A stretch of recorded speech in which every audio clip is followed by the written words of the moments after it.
পৃথিবীতে যদি সত্যি কেউ আপনাকে ভালোবেসে থাকেন, আপনার বাবা মা। আপনার বাবা মায়ের থেকে বেশি ভালো কেউ বাঁচতে পারে না। পকেটে টাকা থাকলে না আত্মীয় স্বজন বন্ধু বান্ধব কতজন আপনার চারপাশে ঘুরঘুর করবে।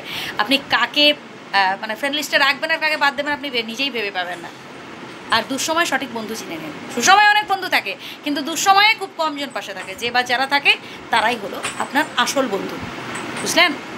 যখন বাড়িতে বিপদ চলবে, যখন কঠিন পরিশ্রম করবেন, যখন হচ্ছে চাকরি বাকরির চেষ্টা করবেন, পাচ্ছেন না, হা উদাস করছেন, হচ্ছে খুব সময় খারাপ চলছে, দেখবেন কেউ নেই পাশে, কেউ আপনাকে কাজ দেবে না, একটা কাজ কেউ জুটিয়ে দেবে না।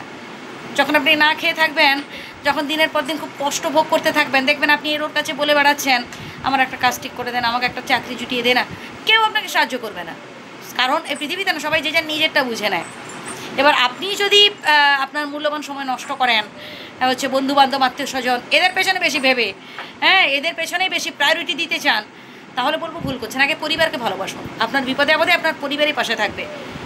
আপনার কাছে সবথেকে বড় হয়ে উঠুক আপনার পরিবার। তাই পরিবারটাকে স্ট্রং রাখার চেষ্টা করুন, শক্ত রাখার চেষ্টা করুন। পরিবারের গায়ে আঁচ লাগতে দেবেন না। পরিবারের গায়ে যাতে করে কেউ আঙুল তুলে কথা বলতে না পারে এ বিষয়ে সচেতন থাকবেন। এবং এর সাথে সর্বপ্রথম নিজেকেও গুরুত্ব দিতে হবে। যতক্ষণ আপনি নিজেকে গুরুত্ব দিতে পারছেন, যতক্ষণ আপনি নিজের ভালোটা বুঝে নিতে পারছেন, কেউ আপনাকে পাত্তা দেবে না, কেউ আপনাকে বুঝবে না। এই পৃথিবীতে না কেউ কাউকে জায়গা ছেড়ে দেয় না। নিজের জায়গা নিজেকে দখল মানে কেড়ে নিতে হয়, এটাই হচ্ছে ব্যাপার।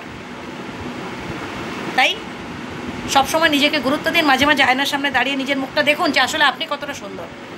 নিজেকে বোঝার চেষ্টা করুন, নিজেকে ভালোবাসুন। যে নিজেকে ভালোবাসে না সে কাউকে ভালোবাসতে পারে না। নিজেকে ভালোবাসুন।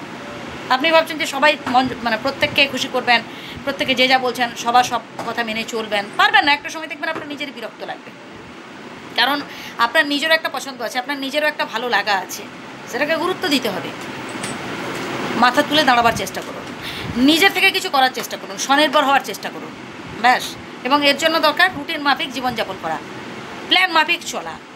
হ্যাঁ, কথাগুলো শুনতে অনেকের হয়তো বোর লাগতে পারে, অনেকের বিরক্ত লাগতে পারে, সরি সেজন্য।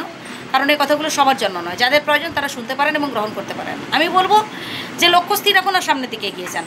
কে আপনার সাথে থাকলো, কে আপনাকে সাহায্য করলো, কে আপনার হচ্ছে বদনাম করলো, কে আপনাকে পছন্দ করলো কি করলো না, একদম হচ্ছে মাথায় নেবেন না এসব কথা।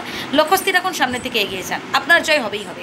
যারা সৎ মানুষ, যারা কঠোর পরিশ্রম করেন, যারা জীবনে কিছু অর্জন করতে চান, যারা ট্যালেন্টেড, যাদের মধ্যে সত্যি প্রতিভা আছে, যোগ্যতা আছে, মানে তারা সত্যি কিছু করার চেষ্টা করেন। কারোর কথায় কান দেয় না, কারোর কথায় মানে কে হচ্ছে সমালোচনা করলো, কে নিন্দা করলো, কেউ তাকে সাহায্য করলো কি করলো না, কাউকে সে পাত্তা দেয় না। যে কথাগুলো বললাম আবারও প্রথম থেকে শুনুন, আশা করি উপকৃত হবেন। আর যদি ভুল বলে থাকে ক্ষমা করবেন। সবাই ভালো থাকবেন, ধন্যবাদ।